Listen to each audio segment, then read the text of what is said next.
It's time for Boost, Booze, and Barbecue, the only podcast with salvage title. I am your host, Russian Andy. With me, as always, is F. Coyson Masterson. How are you, my friend? Doing great, Russian Andy. It is good. Yeah, it's good. Trying to rush your ratings to the garbage? Is that what you're trying to do? It's not even the right accent for today because today's International Rum Day, Coy. International Rum Day. That's one booze that is super international. Super there was international. rum from every tiny island possible. Yeah. I mean, in Mother Russia, they're making something like, I don't know, I think it's toilet vodka, but everywhere else, it's toilet rum. Yeah. No, I mean, you got Barbados rum, Jamaican rum, Dominican rum. I believe there's Peru or Chile has their own. I think it's Peruvian rum. I would stay away from the Haitian rum, if I'm being honest. I haven't had it. I was looking at some, thinking about trying it the other day. Yeah. Because it was the last bottle in Oregon, but then it was sold before I got there. So. Oh, yeah. It's, you know what? Don't even bother. No. You sure? Yeah. Okay. They use the Dunder Pit. We've talked about the Dunder Pit before, except for they all piss into it. It's different. It's totally different. So that's what gives it that ammonia flavor. I highly recommend against it. Well, all right then. So listen, man, we're going to obviously be having some rum. I got this from Divine Distillers yesterday at their grand opening, which was pretty cool. They have a great new facility. They're hooked up to an arcade and a wing place. And by the way, the wings were good. I mean, they were cooked right. The sauce was very good. The service was a little slow, but it came with a smile. So you know what? I was overall quite happy with that little wing place that's hooked on to Divine Distillers. Obviously, not a whole lot going on with the arcade because of everything else that's going on pandemic-wise. But I'm pretty excited for when they get like completely fully up and rolling. I love arcades. I know you do. Freaking love arcades. Yeah. So instead of gambling your money away in hopes that you get back money, you're gambling your money away to get dopamine. Yeah. No, I've said many times, like, find me the best casino and I will go straight to the kids' arcade. You guys, it's creepy. I know, because I'm hanging out with a bunch, 12 to 5-year-olds, but worth it. Casinos have the best arcades. They have money to spend on machines. But are those 14-year-olds, 12-year-olds really interested in being in the huge, like, 3-axis mech arcade machine? No, but the 5-year-olds are. There you go. I guess and they're easy to push out of your way. So just like, hey kid, come here, back of the line. Like I bust out the dad voice and I can just go straight in. That's like, yeah, nope. You guys sit here. It's my turn. That's a good point. I got to test the machine out and make sure it's safe. I do still, by the way, look up the arcade machines once in a while, the driving ones. I just check on Facebook all the arcade machines, just see what's out. I always wanted to get a double off-road challenge. Oh yeah, that was one of my old favorites. The double Battle Gear 3. I don't even. Those you never see those come up, and they're expensive. No, because everybody loves them. The other one, I'm trying to remember the name of it. It was a mech one, 2 joysticks. Virtual On. Those like Virtual On 4 or something, which was so much fun, and you get so angry to be like punching the other guy at the shoulder. You were slamming your joysticks around. Bro, you're going to be so disappointed once you actually play that.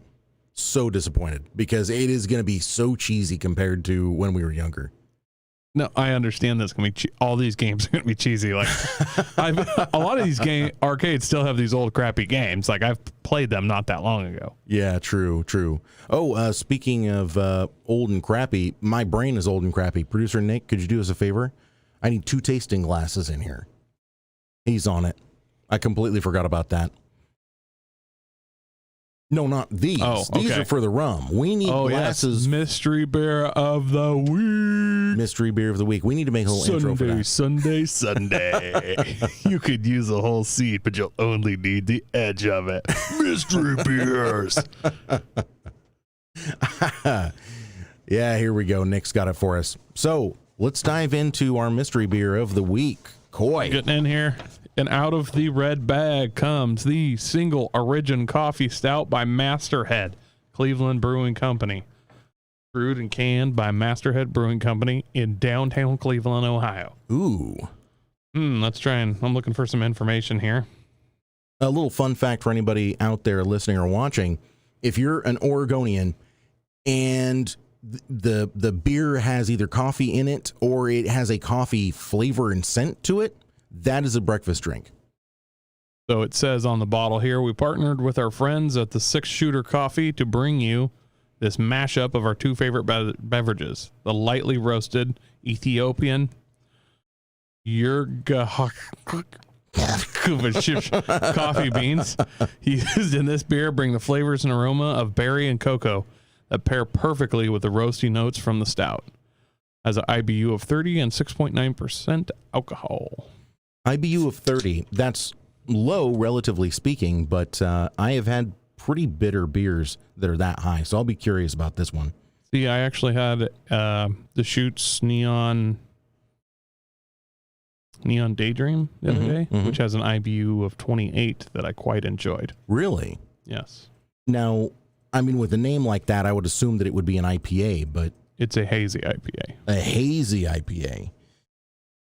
Oh, boy. Let me tell you something. IPAs, still not a fan. I still don't understand IPAs. When people hear that, they're like, oh, we're going to get you into IPAs. No, you're probably not. Just to be real honest with you. No, IPAs are trash. Everybody gets angry when I say that. Occasionally I have an IPA that I enjoy, but I mean, broken clocks are right twice a day. You can make so much garbage and eventually I'll be like, oh, this one's less garbagey, I'll drink it. You know? Yeah. But I'm just saying, I've yet to have a cider where I was like, wow, this cider's bad. Just so bad I can't. Well, no, there was one that I was like, I can't drink it. Yeah. But I had already drank a lot, so like I wasn't that hard up at that point. Sure, right. You know? You were making a conscious decision. Yeah. All right, let's see here. Smells very coffee chocolatey. It's very deep. I don't even taste alcohol in that. It just tastes like cold brew coffee. I'm this is a breakfast drink on like, I know you made a joke, but seriously, this just, that wasn't a joke. Why would you think that was a joke? Well, I mean, that's just cold brew coffee. I don't know what, I can't judge that as a beer. It doesn't taste like a beer. Yeah. No, it doesn't. That's really, really good. I'm very impressed. I mean, I don't know if good is the right word because it's not beer. Some would argue that being able to disguise a beer as anything besides beer is a good thing. You and I, we're beer people. What was it, 100 degrees out today, 90 degrees? Yeah, somewhere in there. This is a very dark, rich stout, and we're sitting here enjoying it. That has to say something about it, right? It's so hot out. Milk was a poor choice. The milk stout was a poor choice. I like it. I dig it. I mean, I like it. I don't know. I don't feel like I'm drinking a beer right now. I feel like I'm drinking coffee. Okay, but in a bad way. Well, just if I want a beer, I do want some hops and some, like I want it to taste like a little bit like beer. Whereas this, if you just poured it in a glass, said, here, have some cold coffee, I would never know. I literally would not know this had alcohol in it. Until I asked you if you wanted your third cup, and you were like, oh, fuck. Like, I mean, if you put this on some ice, and you could just grab some, hit it with some creamer, and you could do some damage.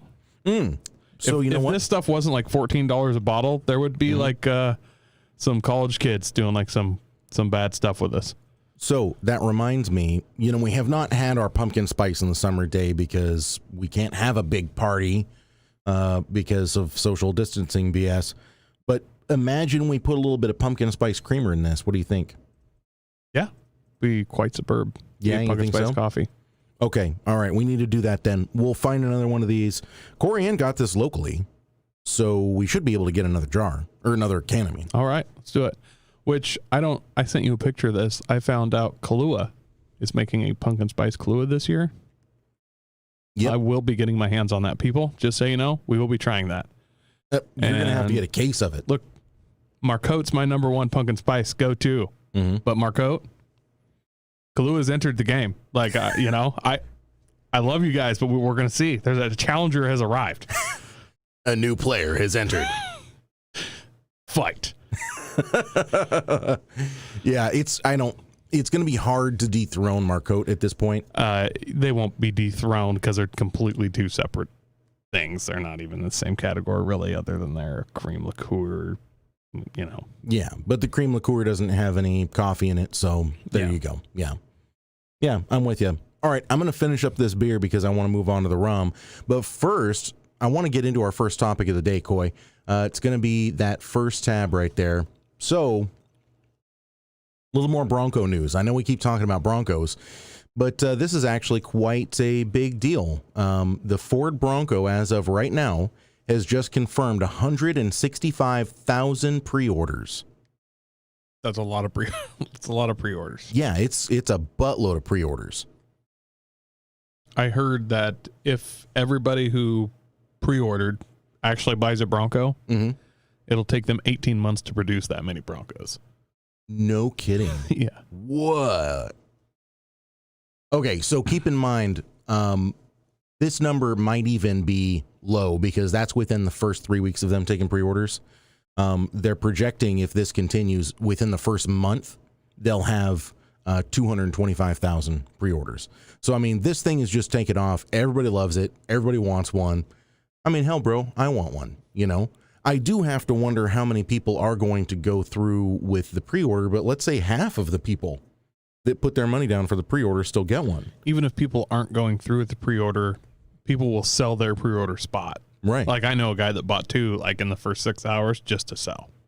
Right. I mean, there's a black market on these spots. Nick, scroll up to that top picture, that red Bronco. Now, I was wondering, there's those black, what look like grab handles or something on the front end of the hood. And when this first look at this video with the off-road podcast guys, Ben, Aaron, and Jeremy, I was trying to figure out what those were. And I wondered if it was a front popping hood, like we were just all kind of guessing. And now I see they have a fishing rod holder rail. So those are mounting points. So you can mount things across your hood, like rod reels, high lift jacks, all that kind of cool stuff. That hammock, sex swing, whatever. Yeah. So that's a unique idea for mounting crap to your hood. Not sure why people want to mount stuff to their hood, but yeah, you got to use all the real estate you can on one of these things. What do you think? Are we going to start seeing some rooftop tents that are actually going to be good, sizable?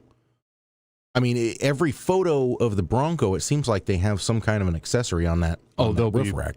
There'll be rooftop tents on top of these things for sure.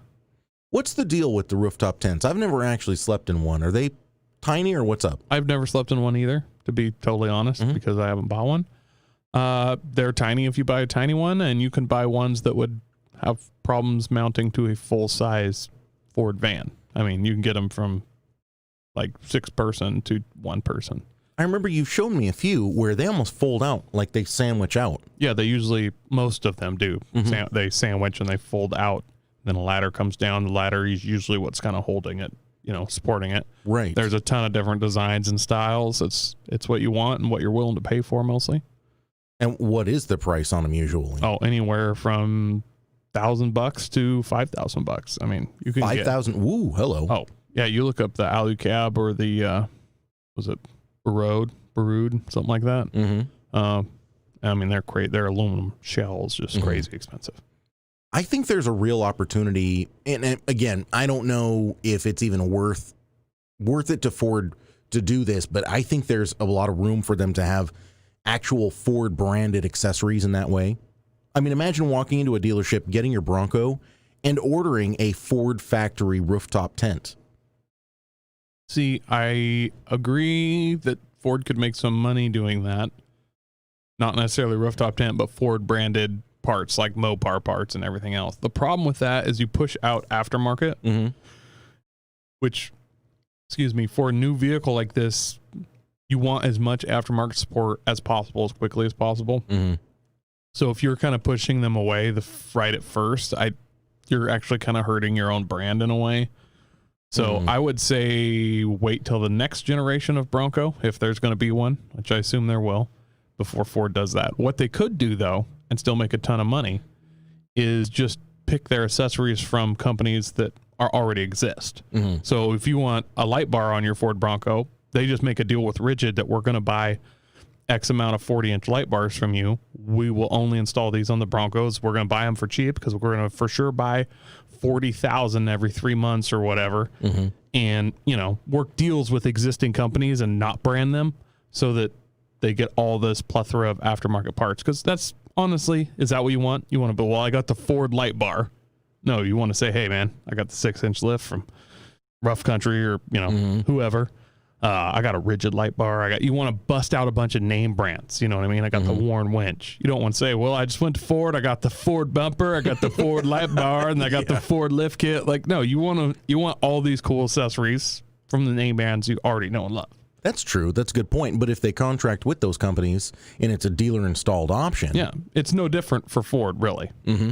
I mean, they're still going to make a ton of money, but I think that would be the smart way to do it rather than like Jeep has by Jeep branding all their crap. Right. That's interesting. Man, the more we see these, the more I really, really am digging them. Yeah, it's pulling at me hard. Even my wife the other day was like, so how many miles are on the FJ? It's like, it's got 119. It's got some, I still have a fond place for this thing. Yeah. Well, I mean, are you going to keep modding it? Like, you got a lot of miles on it. I'm like, no, it's good for more mods. We're good. Like, it's not, Yeah. She's like, you ever thought about what you're going to get next? And I'm like, yeah. Yeah. Thought about a lot of things. Yeah. So I would not say that there's not one in my future. Not my near future, but 4 years. 4 years when there's a, whatever the Raptor version of these are. That's a year old. Oh, yeah. 25,000 miles on it. Mm-hmm. Marked down. We're in our second Great Depression. I got some cash laying around. Property values down, and so are automotive vehicles. Yeah. Interest rates are low. Yeah. You know what I'm saying? Yeah, you walk in, you go, hey, I know this thing is 45,000, but you're about to go out of business. Yeah, it's been sitting here for a long time. What do you think it's going to wholesale for, bud? This ain't going to get 45 at auction. Guarantee you that. Yeah, no, some of that. I could definitely see myself driving one with more aggressive tires than this particular picture, but scroll down a little bit for us, Nick. And the yellow, I don't know, especially that yellow, it looks like it has a blue roof. Keep scrolling down. Don't go back to your phone. That yellow looks, for some reason. Okay, stop. There we go. Hit that video for us, Nick. For those of you listening, it's a quick tester video in the Moab. Could you jump around just a little bit, Nick? Fast forward until there we go. We see a little off-road action. Yeah, which they've been spotted in Canada. They've been spotted at Rubicon. Now they've been spotted in Moab. Do you want to start doing like a Bronco version of Where in the World is Carmen Sandiego? And we guess where the Bronco team will show up next. Yeah, we should do that. See, I'm kind of leaning towards that they're going to show up in Colorado, like Black Bear Pass or someplace like that. But Colorado's on fire, so there's that. I'm not sure where that fire is, but I'm kind of leaning towards that we're going to see these guys in Colorado next. Yeah, but think about the epic photos that they could get parked in front of the fires. Ooh, imagine if the research team or development team or whatever went and rescued people with Ford Broncos. And do it like that Panda Tundra. Yes, dude. Toyota did give that guy a brand new Tundra, but they made so much that was a drop in the bucket for the advertisement they got over that. Oh, yeah. Bringing up Carmen Sandiego, it reminds me of that little, you remember that fake movie trailer that I did? Probably like a year and a half ago. Where's Waldo and Carmen Sandiego got together? Yeah. Okay, yeah, this Bronco is straight wheeling. This is impressive stuff. Sorry, you guys listening on audio, they're using music. We're going to get copyright strike. Two-door hard top, away. Yeah. And I think this is the, whatever, something Black North Dakota edition or whatever. I like the two-door. I like the two-door. I think if I got one, I would have to go four-door. Well, sure, it's a family rig. Yeah, just to, depending on the size of the back seats and whatnot. They've got a pretty serious gap that they're going over right now. He's doing a little three-wheel action trying to crawl over it. I think this is called, I can't remember what this is called. It's like crack. The crevasse. Golden crack or something. I can't remember. I've been to that strip club before. I knew that was coming. Knew it. Man, for being from front independent suspension. This thing is flexed out. I will say that's a surprising amount of droop. Uh-huh. That's a lot of suspension travel. Yeah, he's doing it. He doing it. It's a great looking rig. You guys on audio, we'll have links to all of these videos and articles and everything. You have to make sure that you come and check them out because there's some pretty cool stuff going on here. It's definitely worth taking a look at. I'm sure anybody listening to the show has already seen lots about the Ford Bronco, but trust me, there's lots more to see there. I'm really curious where this team's going next. I feel like it's going to be Colorado. We're making that. But I feel like it could be the Ozarks. They could be going from Utah, just hammering down into the Ozarks. That's a popular destination. Yeah. Yeah. Interesting. Yeah. But you never know. Like Baja crap's going on. I think around this time they could show up out in the desert somewhere. All right, Nick, that's good. All I really need to know is everything that we're learning from watching these. It has great air conditioning. I'm sure it does. Yeah. That has to be like an obvious statement because the places that they're going and all the windows stay rolled up, all the doors are closed. Like obviously they're sitting there in luxury. I haven't seen them wheeling these with the top off yet. Well, they don't want to get sunburned, man. That's what I'm saying. The air conditioning works good. Yeah, exactly. If it didn't work good, we'd see it with the top off. Yeah, that's right. All right. Speaking of the top off, let's go ahead and try some of this rum, shall we? I love International Booze Days. Really, it gives you an excuse for day drinking as long as you're not a responsible adult. Who decides when these International Booze Days are? It's not like President Trump was like, today's rum day. Slam the gavel down or, Well, it's a missed opportunity if it doesn't. Smells good. Tastes good. We've got some comments that have come in there, Nick. I can't see them. Why don't you go ahead and pop them open for us? Go on up to the top. We got Aaron Samuelson. Hard Driving Arcade. I do not remember that game. Oh, bro, come on. Hard Driving? You don't remember Hard Driving? I don't remember that one. I remember when I was young. I remember Battle Gear. Ridge Racer. 1, 2, 3, 4, 5, and 6. Yeah. I remember all kinds of driving games. Yeah. I do not remember Hard Driving. Oh, Hard Driving's a classic. Everything was flat. It was either flat or cubes or triangles. It was a manual transmission, and if you misshifted without using the clutch, it had, obviously it's not going to be that bad now, but I remember when I was a kid, it had the strongest force feedback I'd ever felt, and whenever anything happened, it would jerk that wheel out of my hands. Yeah, it was wild. Let's see here. Aaron also says I'm an RTT sleeper. I don't know what that means. Help me. Rooftop tent. Gotcha. Okay. Scrolling down there, Nick. Ryan Harris is jumping in, drinking Four Spirits white rum. Nice. Cheers. Happy International Rum Day to you. We got anything else there, Nick? All right. I love this rum. Have you tried it yet?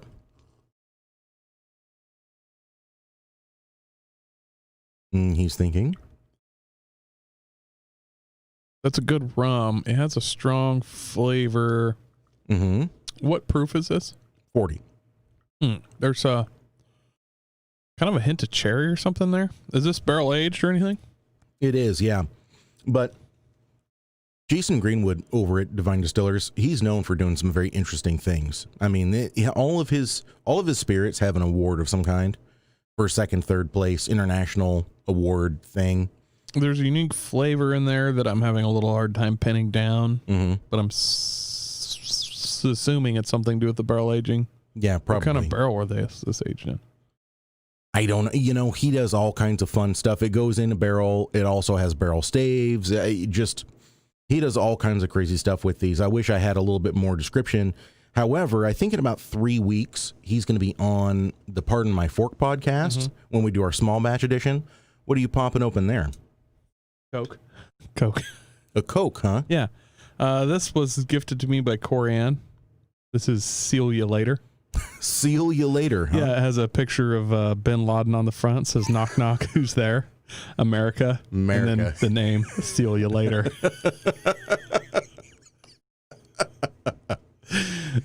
Fuck yeah. Well, there you go, Ryan Harris. You'll appreciate that. Wow.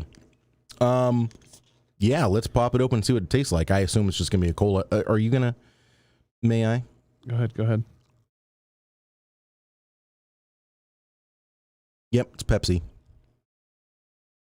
A little mild on the Pepsi. Not bad though. Mm-hmm.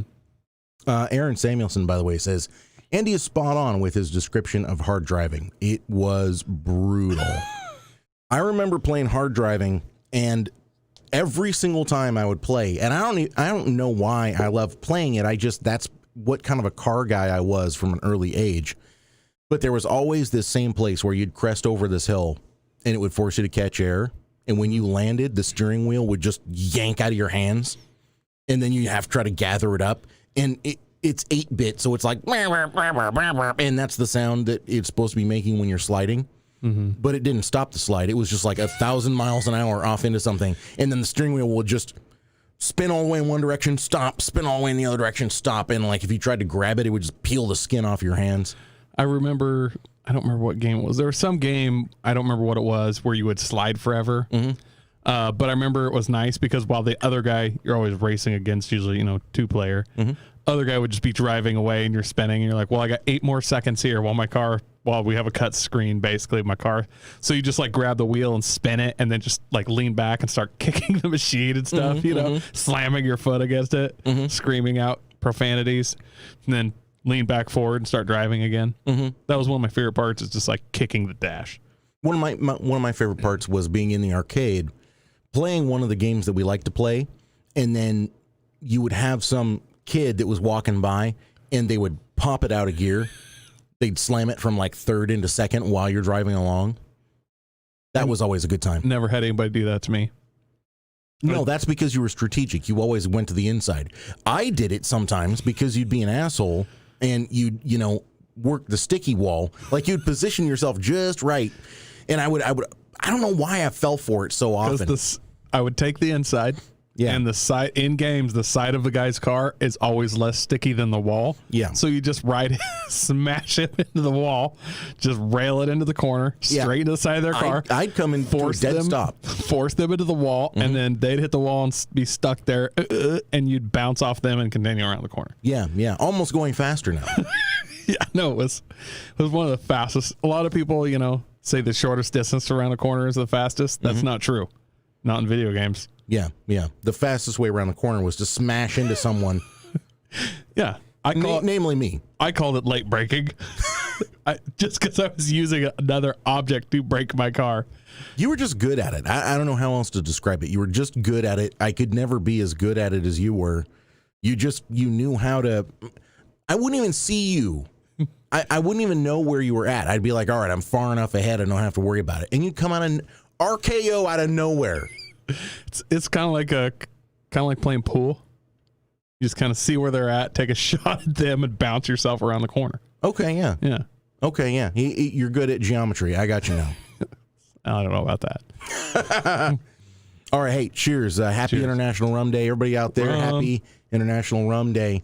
I got one more Ford topic to talk about, by the way. The Ford GT.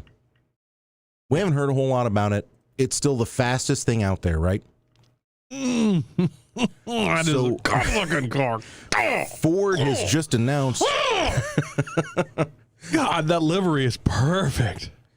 Ford has just announced for their 2021 Ford GT, they're going to do a Heritage Edition. Those asymmetrical pops of red. Yeah. It's got the livery of the GT racer...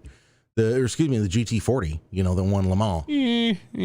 I wouldn't say it's that livery, but that's what they're claiming. It's the Heritage livery. Those are the same colors that were on that car, but it mm-hmm. looked nothing like that.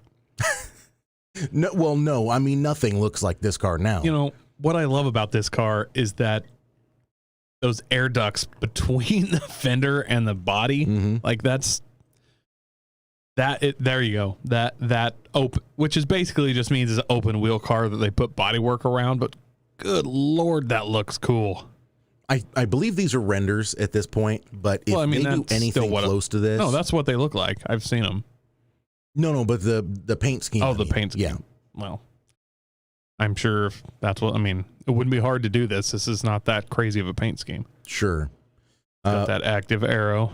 Ford is saying that the wheels will be available more than the livery. The livery, they're looking at doing about 40 examples of that. However, the wheels, which they're calling Heritage Gold, the color, those will be available as an upgrade for your GT or GT. Yeah, that looks amazing. The thing I'm curious about with this new Ford GT, I guess I'm not really curious. It's just one of those things. You know, the last Ford GT with the 5.4 liter, that has become a half mile and a mile racer. As a matter of fact, I want to say the standing mile record is still being held by the new Ford GT, not the brand new one, but the old new Ford GT. Yeah. The Jeremy Clarkson love of Ford GTs. Exactly. Yes. Yeah. Super upgradable. The motor, you wouldn't think that 5.4 Triton would really be anything. Those, I would say, are more like a split. They're riding the edge between muscle car and supercar, whereas these new ones are just supercar. Right. But they use the 3.5 liter EcoBoost. Yeah. A heavily massaged version, I'll give you that. Ooh, I like that interior, though. That red, and then it's got the carbon fiber stanchions for the headrest. Yeah, I dig that. Anyone listening in right now, seriously, if you just put in 2021 Heritage Ford GT, you're going to find it, and you are instantly going to make a mess of your situation downstairs. You know, this is a great car. I wish that this car was priced like to battle against the Corvettes, though, instead of getting in line and asking for it if you can buy one, and then them probably telling you no. Look at that one, Coy. Yeah, I mean, that's graphite looking wheels, black with silver accents. Holy shit, that's gorgeous. These are some amazing cars. They crossed into the supercar territory. I mean, supercars, part of the thing that makes something a supercar is the exclusivity, right? Oh yeah. And the new Corvettes, the new Corvettes undoubtedly will be the new fastest everything. I have no doubt. Those new LT1 motors, crazy good, super buildable. You get a couple of generations of those motors out, and people are just going to be building them absolutely to the moon. I think we've already seen 1,000 horsepower new Corvette out there somewhere. Cletus McFarland has himself a brand new Corvette C8, and I mean, the upgrade paths are set because they already have an existing engine platform. Yeah. Yeah, I wish this was priced to battle the Corvette. I mean, I feel like Corvette took a lot of cues off the last generation of GTs. I do too. I wish Ford could. And I know there are Mustangs that are closer priced to the Corvette, whereas this is, I don't know, $400,000 or something. Yeah. Plus, like you said, the waiting list. Well, waiting list, and then just because you have the money doesn't mean you get one. Like, you can want to buy one, have cash, and they can tell you no. Yeah. I know on the last set, you had to write a letter of why you should get one. Not why you should get one, why you should be allowed to buy one. And then they wanted other people, like this person, this famous person also thinks I should get one. Like they wanted other people to tell them why you should get one as well, and see what kind of Ford racing heritage you have in your family and all kinds of crap. Let's do a little role playing here, Coy. I'll be Ford and you want a new Ford GT. You ready to do this? Okay. Ring, ring. Yeah, Ford, how can I help you? Hey, I'm actually looking, I really want to buy a new Ford GT. So I have cash though. I'm not interested in financing. I just put my name on the list and send it to me. Yeah, that's not exactly the way this happens around here. What do you have for me? Cash. No, but cash. What do you have? What do you have for me? Well, I mean, I have money. Come on, talk to me. What do you have? What do you have for me, baby? You know what I'm talking about? I'm cash. No, everybody's got cash. I'm wearing my cutoffs right now. How are you going to incentivize this for me, huh? What are you wearing right now? Cutoffs. I had some jeans that I wore holes in. I cut them off because I'm thinking about going swimming down the watering hole, you know? Okay. All right. We're getting there. We're getting there. What do you have for a top on? Oh, I'm not wearing a shirt because I'm about to go swimming, like I was saying. Okay. You know? All right. Forgot to ask, how much do you weigh? 247. Click.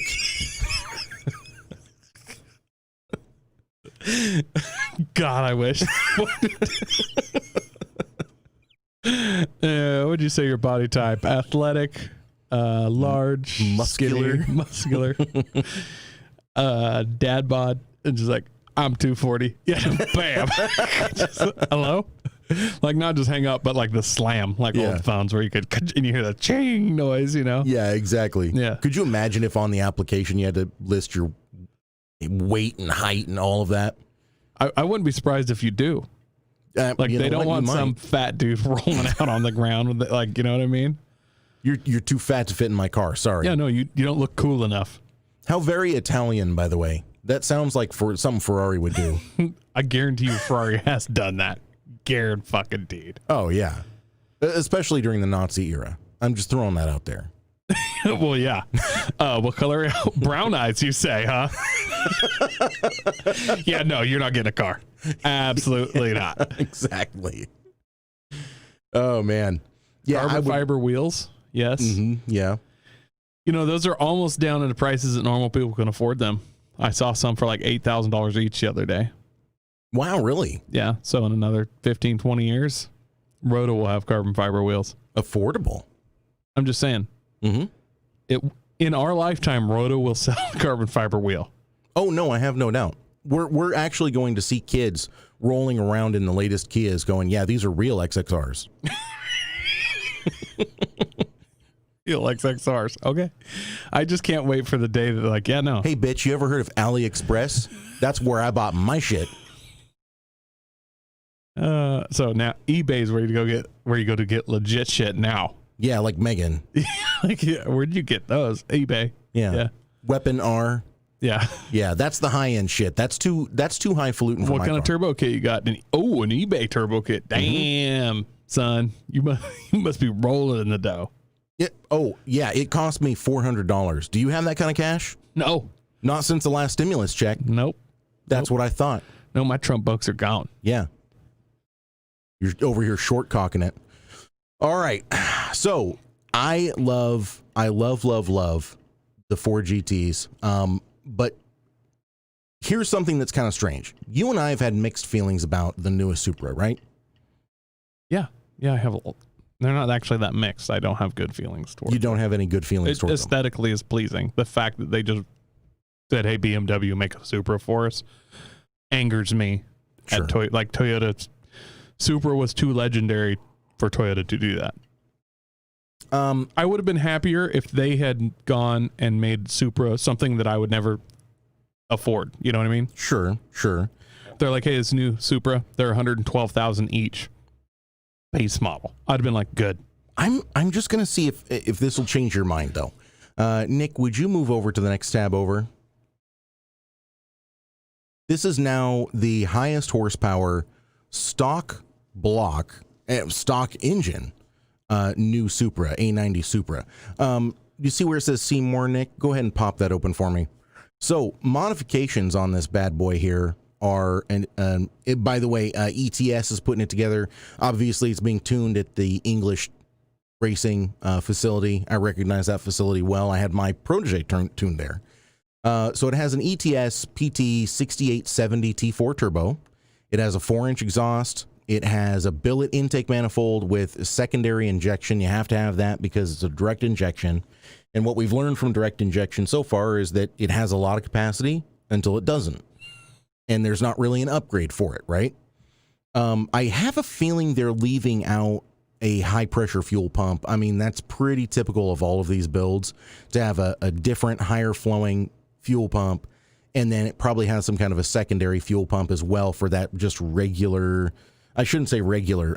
It's not the direct injection. It's the port injection. You know, they're basically adding a second set. Aren't the direct injection pumps already crazy high PSI?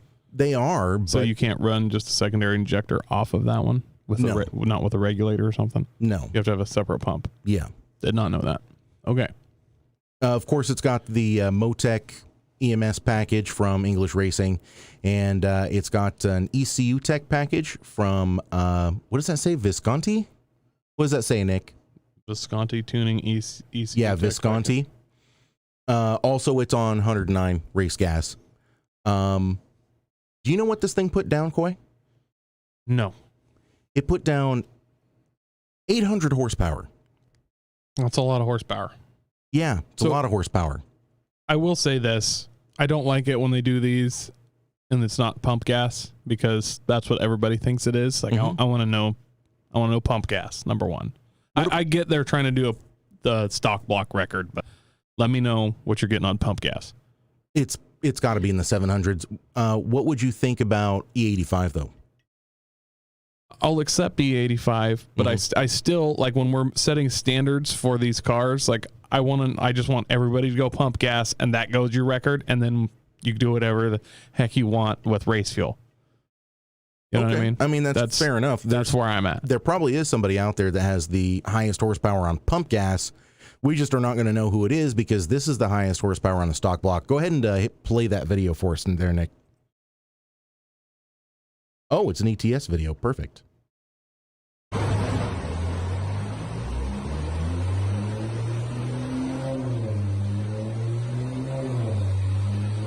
Okay, pause it. That's something I really don't like. The sound of them rowing through that automatic transmission. I was about to ask how exactly that works when you drop it all the way down in fourth to do your run. Doesn't it downshift into third at some point? Or is it that when you have it in manual mode, will it stay in manual? I think these are dual clutch transmissions, so it should stay where you put it. Yeah, but I mean, usually there's some safety factors where if you let it drop too low, it says, no, we'll kill the engine, and it, you know what I mean, downshifts itself. That's true. These are professional tuners, though. I'm going to hope they don't get to that point. All right, go ahead and hit it, Nick.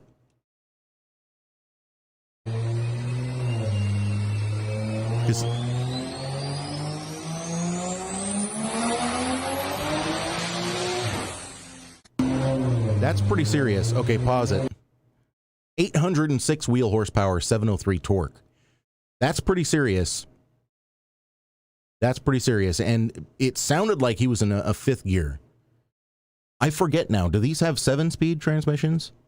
Yeah, I don't know. I wouldn't be surprised, but I want to like the new Supra. Here, continue playing the video, Nick. Let's see if we get another pull out of him.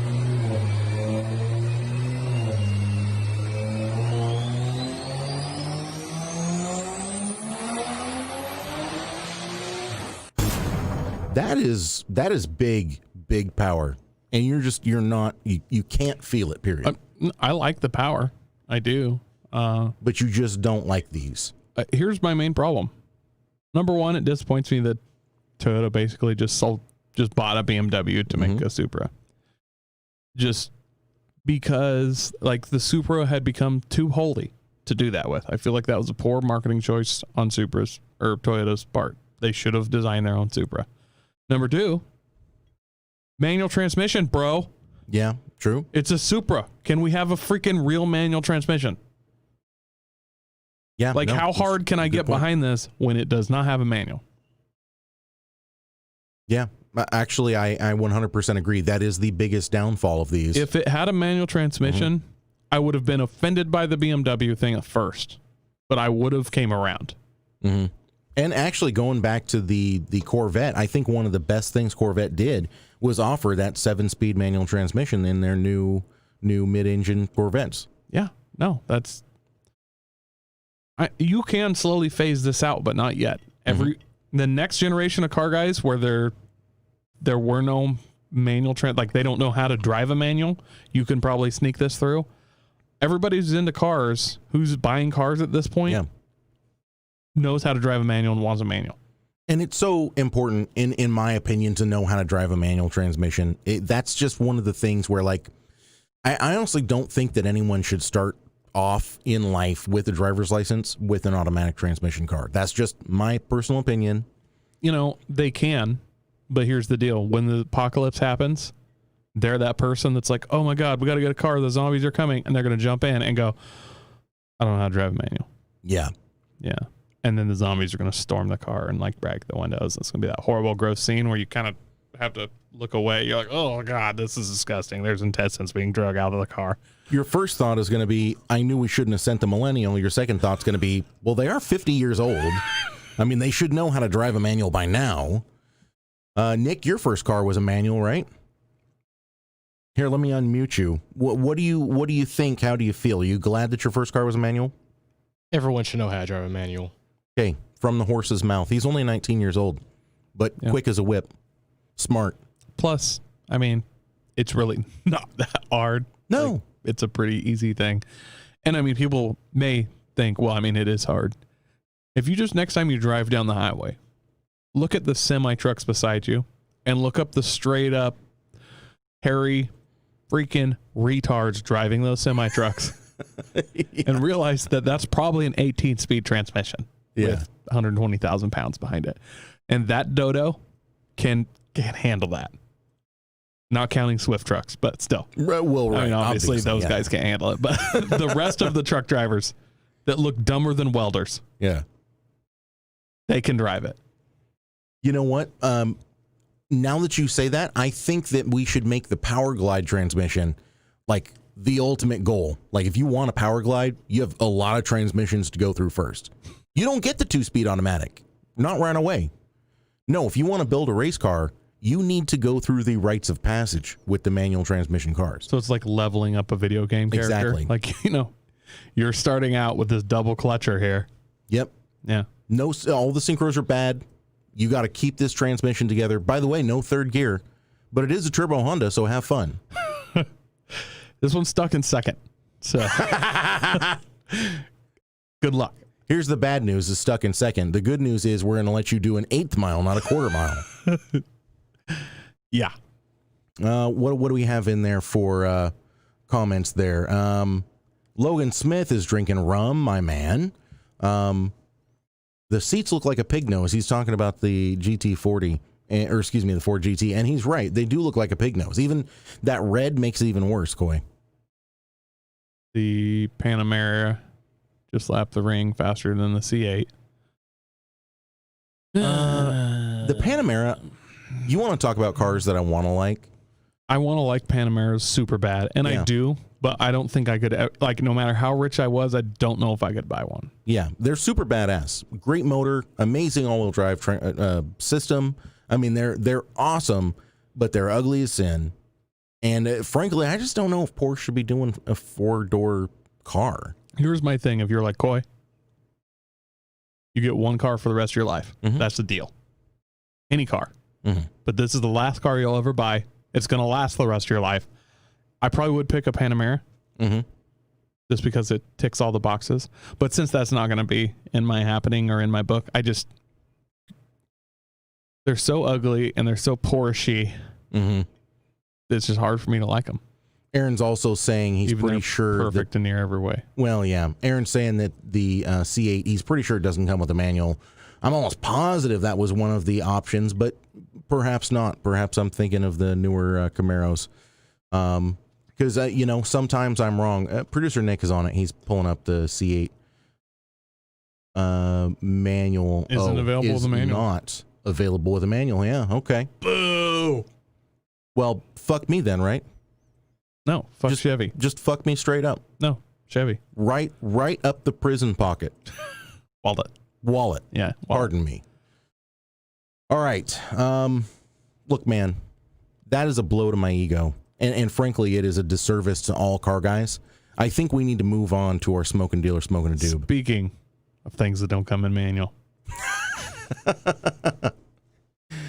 All right, Nick, go ahead and hit us with that. Smoking deal or smoking a doobie. My favorite time of the week, Coy, smoking deal or smoking a doob. This one is being brought to you by race cars that were built at a certain point and then they didn't need them later. This thing, it's a Corvette. Speaking of Corvettes. Nick, can we? Yeah, make that a little bigger for us. For the viewers.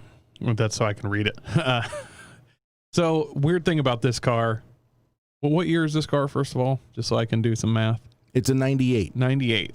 I remember this car my whole freaking life, basically. I've seen this Corvette running around. Really? Because he's a local. Yeah.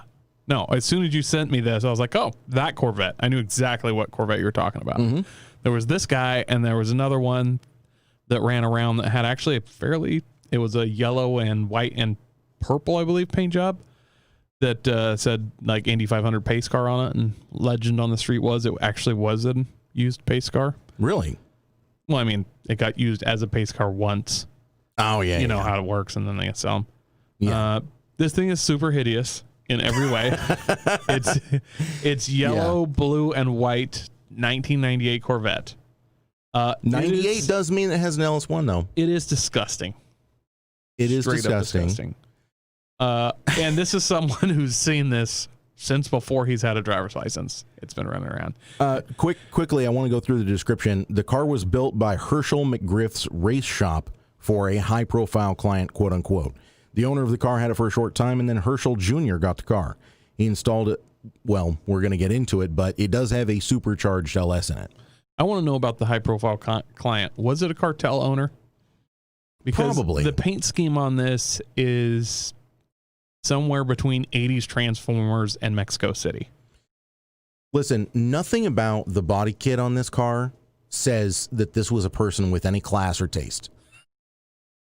Well, they had class and taste, but both just poor and low. But, well, yeah. No, that's a good point. Yeah.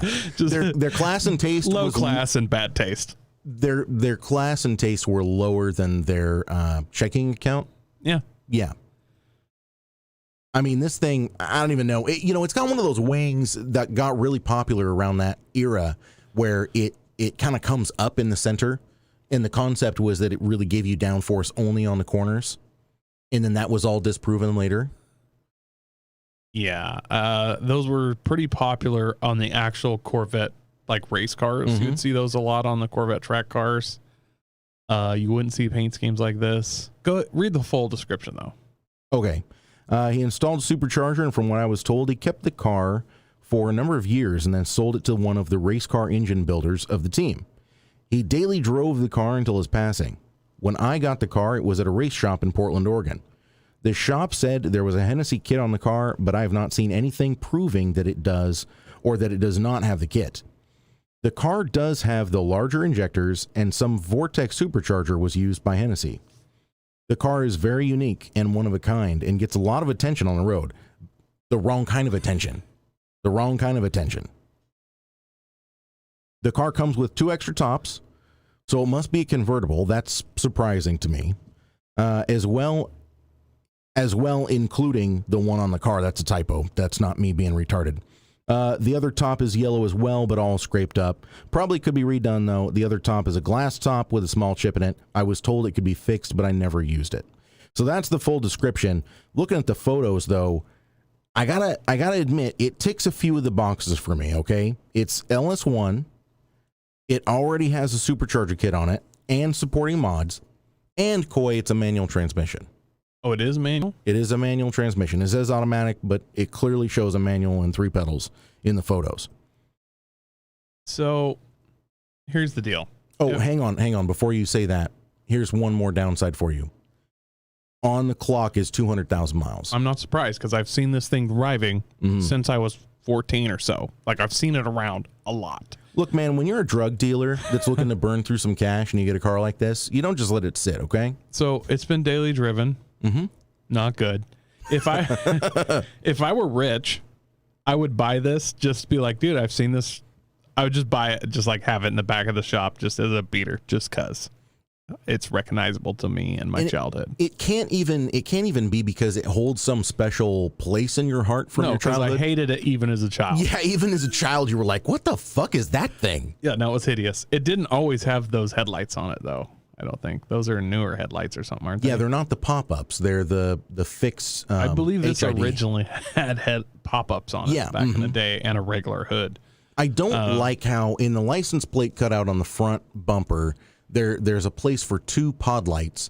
It doesn't have the license plate or the pod lights, so they're just 2 holes that go straight through and show that the front fascia is like 5 feet long. Right there. No, Coy, come on.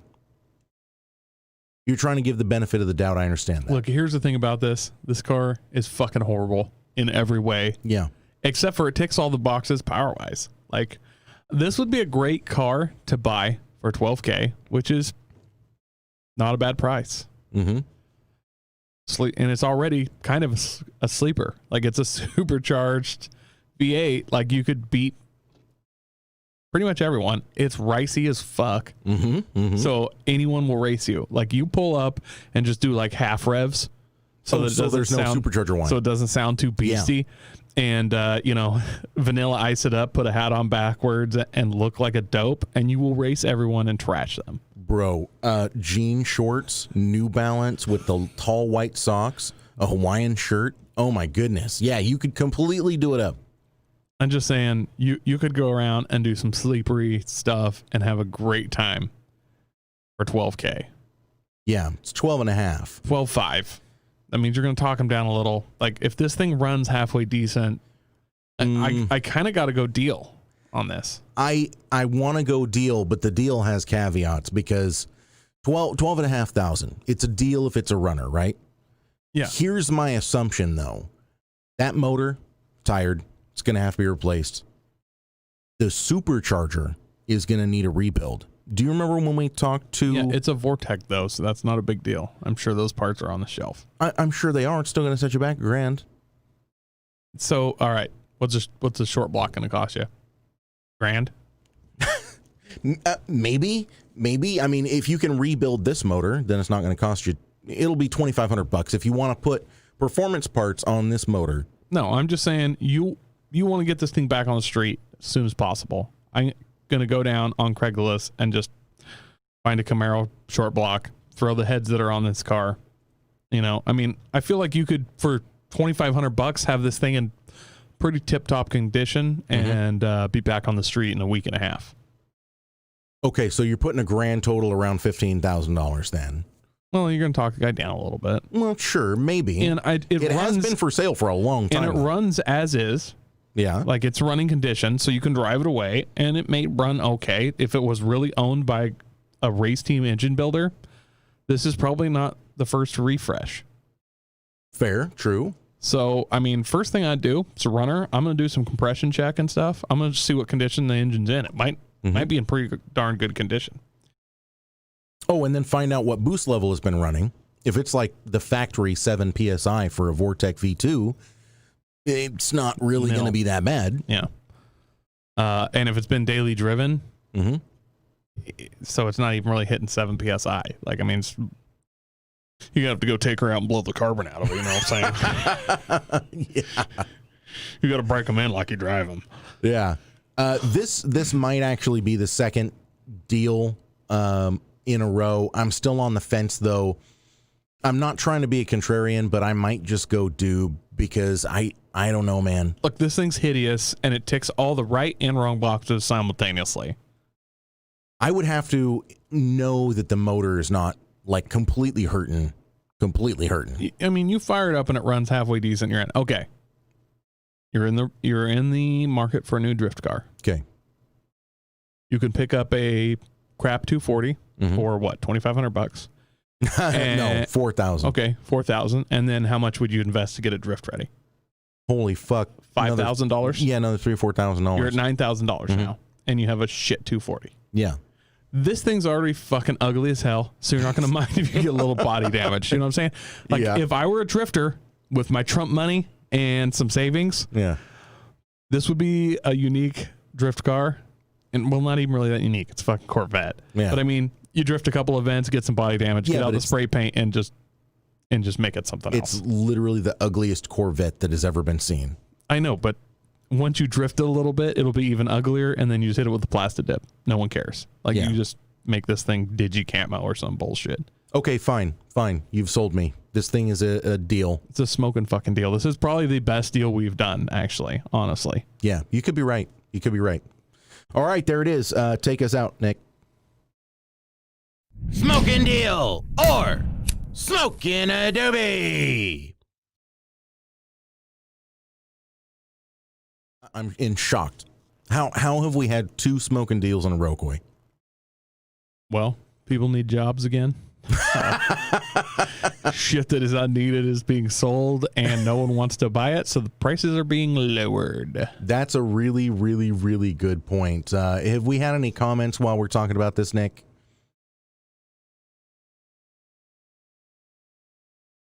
Ethan D Squad. I agree. Yeah, he's talking about the manual transmission. Yeah, I mean, people already, since nobody's talking about this in the comments, they're polarized. You can tell that. Oh, by the paint job? Yeah, your silence is deafening out there, by the way. Look, the paint job on this is like, if Bumblebee was trapped in Mexico City for like 3 weeks. Like, that's what this car would look like. Yeah, if Bumblebee got roofied. Yeah, if Bumblebee got stolen, put on a night train to Mexico, and then went to a chop shop, and they like souped it up and we're going to send it back out to do some street racing in Mexico City and then run drugs back into America through the hidden tunnels. Yeah. Like if you combined Fast and Furious 5?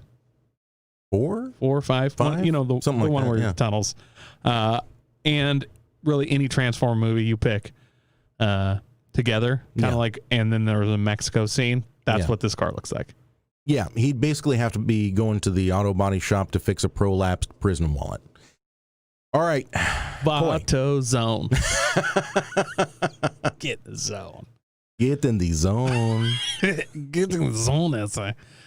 All right, Koi, listen, we've already offended enough people here. I think it's time to wrap this thing up. Cheers to you, my friend. Happy International Rum Day. Rum. Boom.